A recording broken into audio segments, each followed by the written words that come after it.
I have a 2006 Honda Ridgeline, and the issue and the problem that I'm having is that the instrument cluster doesn't seem to work. I try starting it. All it does is turn over. But also I've noticed something else. This green flashing key is flashing.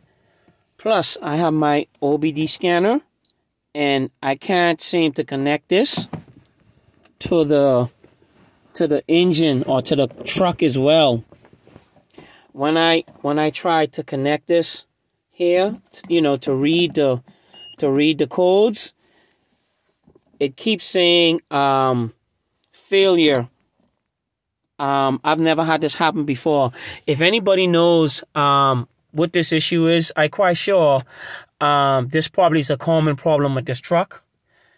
I can't seem to get it to start. If anybody knows what this issue is right here, and notice that the key is turned all the way on. It's turned all the way on, and it won't start. The timing belt is not broken because I already checked the timing belt. That's not the issue.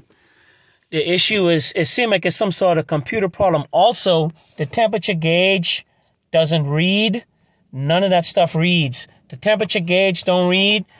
The gas gauge doesn't read. If anybody knows or have experienced any issue like this with this particular truck, I'd like to know if they can leave a comment in my comment box down below. Thank you.